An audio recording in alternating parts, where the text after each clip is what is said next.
ओम शांति। 27 अक्टूबर 2022 प्रातः मुरली बाप दादा मधुबन। बाबा बोले, मीठे बच्चे, तुम्हें इस पतित दुनिया से अपना बुद्धि योग निकाल बेहद का सन्यासी बनना है। सन्यासी माना पूरे पवित्र और पक्के योगी। मीठे बच्चे, तुम्हें इस पतित दुनिया से अपना बुद्धि योग निकाल बेहद का सन्यासी बनना है। सन्यासी माना पूरे पवित्र और पक्के योगी। अर्थात बाबा आते हैं हम बच्चों को बेहद का सन्यास कराने। बाबा हम बच्चों को सदा एक श्रीमत देते, देह तथा देह के संबंध को, कर्मों के बंधन को भूलो, न्यारे बन जाओ, एक बाप के प्यारे बन जाओ, क्योंकि बाप है बेहद का। बेहद का वर्षा देने आते, बेहद का मालिक बनाते। तो बेहद का मालिक बनने के लिए बाबा कहते, इस पुरानी पतित दुनिया से अपना बुद्धि योग निकाल। एक बाप पर बुद्धि एकाग्र करो, एक बाप के ज्ञान का मनन चिंतन करो। एक बाप ने जो धंधा दिया है उस धंधे में बिजी हो जाओ। अर्थात पूरे पक्के पवित्र बनो, पक्के योगी बनो, ब्राह्मण बनकर उच्च कला में जाने का पुरुषार्थ करो, बाबा के मददगार बनो। बाबा कहते हैं, देखो मैं आता हूँ पतित दुनिया में, पतित देह का आधार लेकर तुम बच्चों को पतित से पावन बनाने के लिए। बाबा कहते, तुम योग में रहकर सारे विश्व को स्वर्ग बनाते हो, विश्व को परिवर्तन करते हो। सारी दुनिया तो योग में रह नहीं सकती। तुम बच्चों की ही महिमा है और तुम्हारे योग अर्थात राजयोग की महिमा है, जिससे भारत स्वर्ग बन जाता है। तुम रहते भल संबंधियों में हैं, पर बुद्धि लगी रहती है एक बाप से। कहते हो मेरा कुछ नहीं, तो काम क्रोध किससे होगा? बाबा कहते, यह युक्ति अच्छी है, परंतु जब बुद्धि में बैठे, इसको ही राजयोग कहा जाता है। यह बातें बड़ी गुह्य हैं समझने की। इसमें पवित्रता है फर्स्ट और योग पक्का चाहिए। इसको कहा जाता है कंप्लीट सन्यास। प्रश्न किया बाबा ने, कौन सी अवस्था आते ही माया के तूफान समाप्त हो जाते हैं?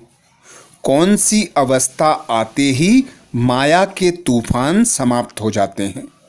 उत्तर में बाबा समझाते, जब मेरा पति, मेरा बच्चा, इस मेरे से बुद्धि योग टूट जाएगा। मेरा तो एक शिव बाबा, दूसरा ना कोई, यह बुद्धि में पक्का होगा। एक बाप से ही पूरा बुद्धि योग लगा होगा, तब माया के तूफान समाप्त हो जाएंगे। अर्थात बाबा पक्की अवस्था बताते कर्मातीत। कर्मातीत अर्थात इस दुनिया से, इस देह से, देह के संबंधों से, बंधनों से, कर्म के फल से न्यारा और प्यारा। अर्थात एक बाप से सर्व संबंधों की अनुभूति, एक बाप से सर्व प्राप्तियां। तो बाबा कहते, जब ऐसी न्यारी प्यारी कमल फूल समान अवस्था बन जाएगी, तब माया के तूफान आना बंद हो जाएंगे। गीत सुनाया बाबा ने, कौन आया मेरे मन के द्वारे। ओम शांति। भगवानुवाच, यह तो बच्चे समझ गए हैं कि आत्माओं का बाप उसे कहा जाता है परम पिता परम आत्मा। बाबा कहते, यह तो बच्चे समझ गए हैं कि आत्माओं का बाप उसे कहा जाता है परम पिता परमात्मा। बाप खुद समझाते हैं, मेरा कोई आकार में बड़ा रूप नहीं है। जैसे आत्मा के लिए कहते हैं स्टार, भ्रकुटी के बीच में रहती है। वैसे मैं भी परम आत्मा हूँ। उसकी महिमा बड़ी है, ज्ञान सागर है, बाकी इतना बड़ा चित्र जैसे नहीं है। इतना बड़ा होता तो इस शरीर में घुस नहीं सकता। यह तो शिवलिंग की पूजा करते हैं तो बड़ा बना देते हैं, अंगूठे सदृश्य कहते हैं। आत्मा माना आत्मा, सिर्फ उसको परम कहते हैं जो परम धाम में रहते हैं।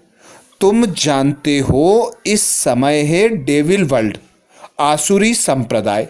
सतयुग में इस भारत पर देवी देवताओं का राज्य था, अब तो आसुरी राज्य है।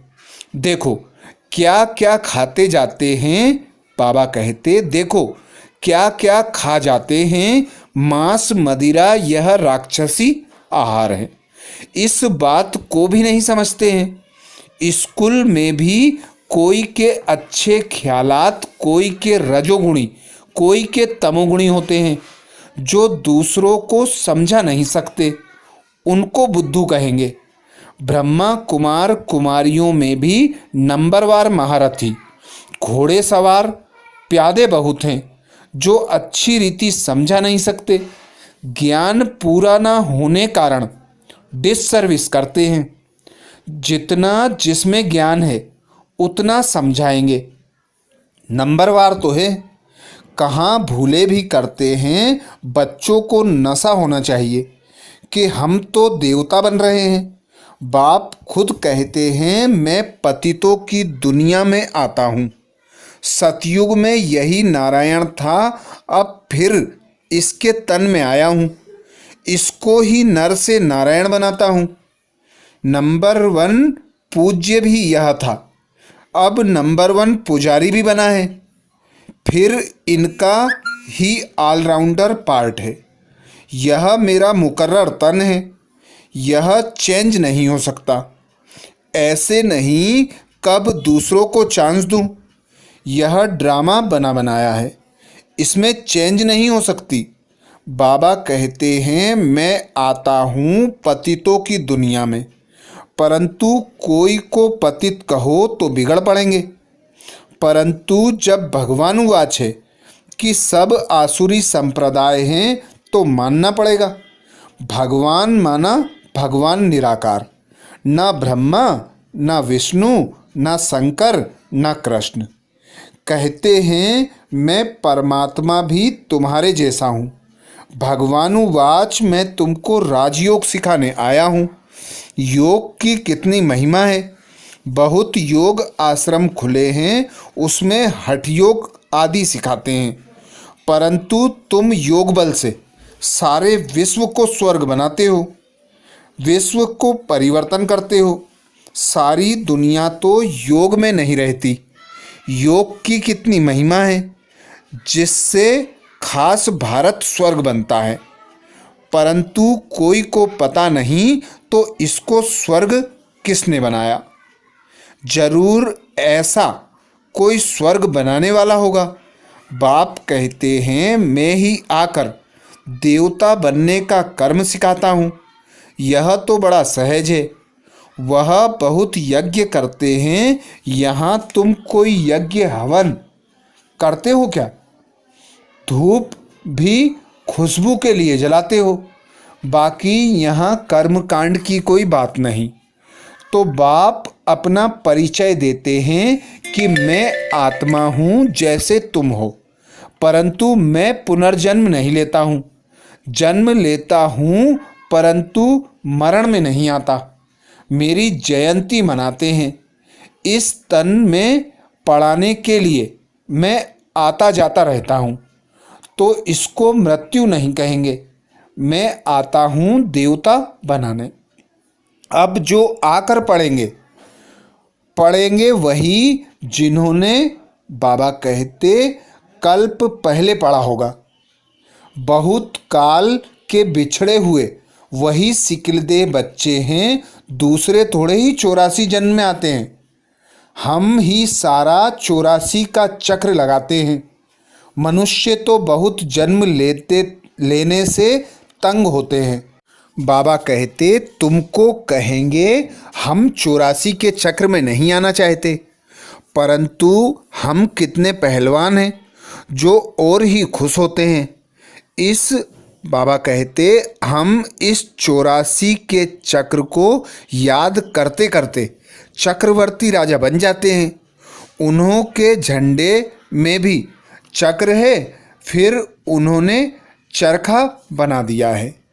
उनके सामने तुम्हारा कोर्ट ऑफ आर्म्स ठीक है, ऊपर में शिव बाबा, नीचे त्रिमूर्ति और चक्र बिल्कुल ठीक लगा है। यह तुम्हारा शिव का झंडा बिल्कुल ठीक है।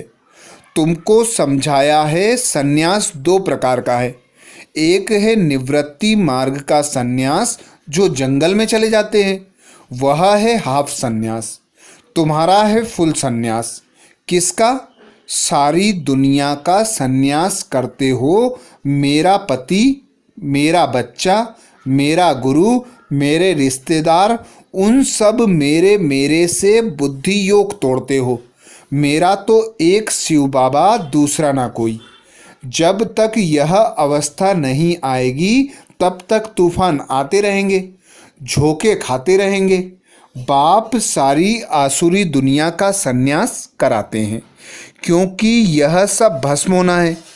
वह ऐसे नहीं कहते सब भस्म होना है।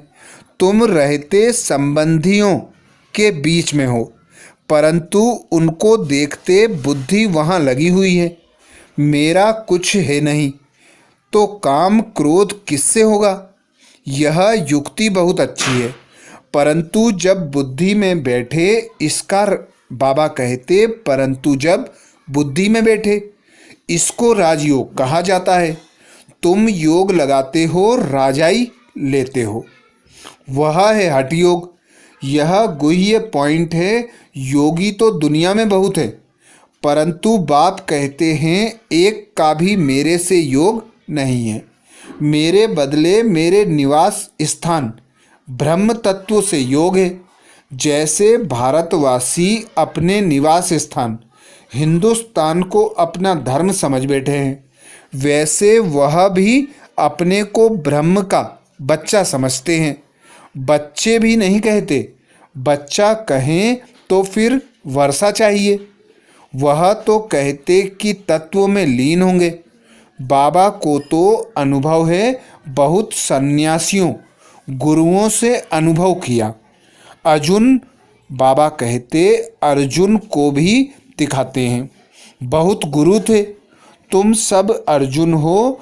इस समय सारी दुनिया पर रावण राज्य है, सारी दुनिया लंका है। एक सीलान का बेट अर्थात द्वीप लंका नहीं है, वह हद की लंका है, परंतु बेहद की लंका तो सारी दुनिया है। अब सारी दुनिया पर रावण का राज्य है। राम के राज्य में इतने मनुष्य नहीं थे। जब राम राज्य है तो रावण राज्य नहीं। कहाँ चला जाता है? नीचे पाताल में जाता है। फिर रावण राज्य आता है तो राम राज्य नीचे चला जाता है। यह ड्रामा है ना। चक्र फिरता है। बाबा कहते जब चक्र फिरता है तब सतयुग ऊपर आ जाता है, द्वापर कलयुग नीचे चला जाएगा तो सतयुग त्रेता नीचे से ऊपर आ जाएगा। हे चक्र की बात उन्होंने ऐसे लिख दिया है। बाकी कोई सागर में नहीं चला जाता, वह सागर से निकल नहीं आता। बाप समझाते हैं यह बड़ी गुह्य समझने की बातें हैं। इसमें पवित्रता है फर्स्ट और योग पक्का चाहिए। इसको कहा जाता है कंप्लीट सन्यास। इस दुनिया से बुद्धि योग खलास। यह बातें तुम्हारे में भी कोई समझते होंगे। जब समझें तब बाबा कहते सब समझें तो ज्ञान गंगा बन जाएं, छोटी नदी बने, कैनाल्स बने। अच्छा टुपका बन घर में सुनाए तो भी समझें कि कुछ समझा है, परंतु घर में भी नहीं बता सकते।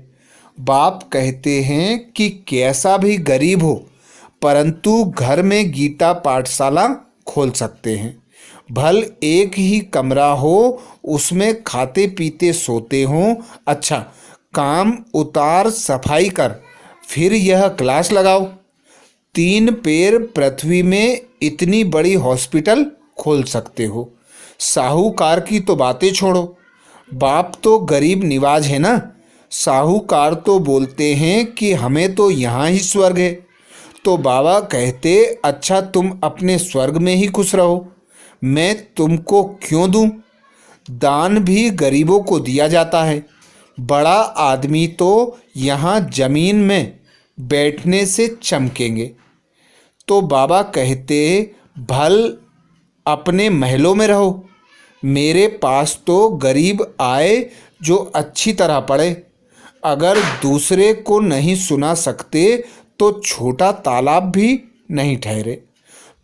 तुमको तो बड़ी नदी बनना है, मम्मा बाबा को फॉलो करना है, परंतु घर में भी नहीं सुना सकते तो चुल्लू पानी अर्थात हथेली में पानी की तरह भी नहीं ठहरे।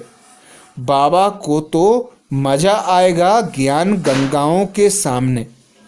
कई बाबा के सम्मुख सुनते हैं तो खुश होते हैं, परंतु यहाँ से उठे सीढ़ी उतरे तो नशा भी उतर जाता है। फिर घर पहुँचे तो फिर वही झरमुई झगमुई पर चिंतन चालू। बाबा तो चलन से समझ जाते हैं, आते हैं मिलने, कहते हैं मेरा पति मेरा बच्चा है। अरे तुमको पति कहाँ से आया? आती हो स्वर्ग में चलने, फिर भी मेरे मेरे में फंसी हो। अच्छा, इतना डोज काफ़ी है, देना इतना चाहिए जितना हजम कर सके। बाबा ने नटसेल में बताया है, योग से तुम स्वर्ग की स्थापना कर रहे हो। बाकी बादशाही के लिए नॉलेज चाहिए। 2 सब्जेक्ट हैं। बाबा भी योग में रहने का पुरुषार्थ करते हैं, तब कहते हैं ना, बिसरो ना याद करो। बाबा कहते तब कहते हैं ना बिसरो ना याद करो। अच्छा, मीठे मीठे सिकिल दे बच्चों प्रति माता पिता बाप दादा का याद प्यार और गुड मॉर्निंग। रूहानी बाप की रूहानी बच्चों को नमस्ते। हम सब रूहानी बच्चों की रूहानी माता पिता बाप दादा को याद प्यार गुड मॉर्निंग और नमस्ते। धारणा के लिए मुख्य सार में बाबा बोले, पहली पॉइंट, इस पुरानी दुनिया का कंप्लीट संन्यास करना है। पवित्रता और योग की सब्जेक्ट में फर्स्ट नंबर लेना है। इस पुरानी दुनिया का कंप्लीट संन्यास करना है। पवित्रता और योग की सब्जेक्ट में फर्स्ट नंबर लेना है। दूसरा पॉइंट बाबा कहते, ज्ञान गंगा बन, पतितों को पावन बनाने की सेवा करनी है। मम्मा बाबा को फॉलो कर बड़ी नदी बनो। ज्ञान गंगा बन, पतितों को पावन बनाने की सेवा करनी है। मम्मा बाबा को फॉलो कर बड़ी नदी बनो।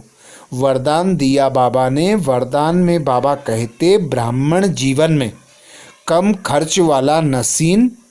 बाबा कहते, ब्राह्मण जीवन में कम खर्च वाला नसीन करने वाले अलौकिकता संपन्न भाव। डिटेल में बाबा समझाते, इस अलौकिक ब्राह्मण जीवन का विशेष स्लोगन है, कम खर्च वाला नसीन। खर्चा कम हो लेकिन प्राप्ति शानदार हो, अर्थात रिजल्ट अच्छे से अच्छी हो। अलौकिकता संपन्न जीवन तब कहेंगे जब बोल में कम। बाबा कहते, अलौकिकता संपन्न जीवन तब कहेंगे जब बोल में कर्म में खर्च कम हो, कम समय में काम ज़्यादा हो, कम बोल में स्पष्टीकरण ज़्यादा हो, संकल्प कम हो लेकिन शक्तिशाली हो। इसको कहा जाता है कम खर्च वाला नसीन। जो सर्व खजाने कम खर्च करते हैं उनके भंडारे भरपूर हो जाते हैं। स्लोगन, बाप और सेवा से सच्चा प्यार है तो परिवार का प्यार स्वतः मिलता है। बाप और सेवा से सच्चा प्यार है तो परिवार का प्यार स्वतः मिलता है। आज बाबा ने महावाक्य में मातेश्वरी जगदम्बा सरस्वती जी के अनमोल महावाक्य रखे। मातेश्वरी जी ने अटेंशन खिंचवाया। अब यह जो श्रोमणी गीता में भगवानुवाच है, बच्चे जहाँ जीत है वहाँ मैं हूँ, यह भी परमात्मा के महावाक्य हैं। पहाड़ों में जो हिमालय पहाड़ है उसमें मैं हूँ और सांपों में काला नाग मैं हूँ। इसलिए पर्वत में ऊंचा पर्वत कैलाश पर्वत दिखाते हैं और सांपों में काली नाग। तो इससे सिद्ध है कि परमात्मा अगर सर्व सांपों में केवल काले नाग में है तो सर्व सांपों में उनका वास नहीं हुआ।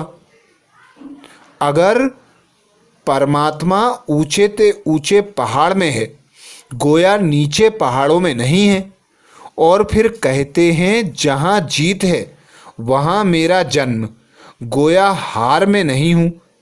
अब यह बातें सिद्ध करती हैं कि परमात्मा सर्वव्यापी नहीं है। एक तरफ ऐसे भी कहते हैं और दूसरी तरफ ऐसे भी कहते हैं कि परमात्मा अनेक रूप में आते हैं। जैसे परमात्मा को 24 अवतारों में दिखाया है।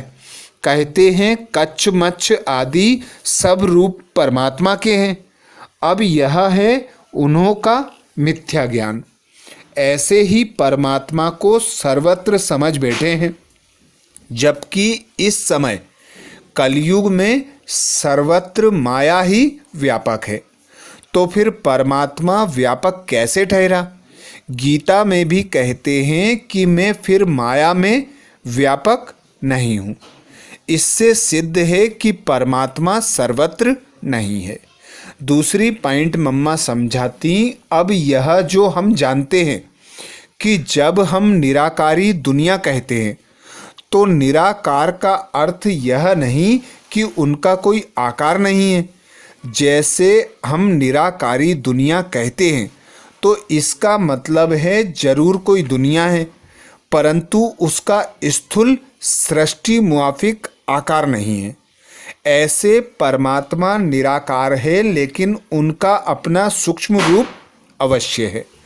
तो हम आत्मा और परमात्मा का धाम निराकारी दुनिया है। जब हम दुनिया अक्षर कहते हैं तो इससे सिद्ध है वो दुनिया है और वहाँ रहते हैं, तभी तो दुनिया नाम पड़ा। अब दुनियावी लोग समझते हैं परमात्मा का रूप भी अखंड ज्योति तत्व है। वो हुआ परमात्मा के रहने का ठिकाना, जिसको रिटायर्ड होम कहते हैं। तो हम परमात्मा के घर को परमात्मा नहीं कह सकते। अब दूसरी है आकारी दुनिया, जहाँ ब्रह्मा विष्णु शंकर देवताएं आकारी रूप में रहते हैं। और यह है साकारी दुनिया, जिनके दो भाग हैं। एक है निर्विकारी स्वर्ग की दुनिया, जहाँ आधा कल्प सर्वदा सुख है, पवित्रता और शांति है। दूसरी है विकारी कलयुगी दुख और अशांति की दुनिया। अब वो दो दुनियावें कौन कहते हैं? क्योंकि यह जो मनुष्य कहते हैं स्वर्ग और नरक दोनों परमात्मा की रची हुई दुनिया है। इस पर परमात्मा के महावाक्य हैं, बच्चे मैंने कोई दुख की दुनिया नहीं रची, जो मैंने दुनिया रची है वो सुख की रची है। अब यह जो दुख और अशांति की दुनिया है वो मनुष्य आत्माएं अपने आप को और मुझ परमात्मा को भूलने कारण यह हिसाब किताब भोग रहे हैं। बाकी ऐसे नहीं। जिस समय सुख और पुण्य की दुनिया है वहाँ कोई सृष्टि नहीं चलती। हाँ, अवश्य जब हम कहते हैं कि वहाँ देवताओं का निवास स्थान था तो वहाँ सब प्रवृत्ति चलती थी, परंतु इतना जरूर था वहाँ विकारी पैदाइश नहीं थी। जिस कारण इतना कर्म बंधन नहीं था, उस दुनिया को कर्म बंधन रहित स्वर्ग की दुनिया कहते हैं। तो एक है निराकारी, दूसरी है आकारी, तीसरी है साकारी। अच्छा, ये थे मम्मा के और बाबा के महावाक्य। ओम शांति।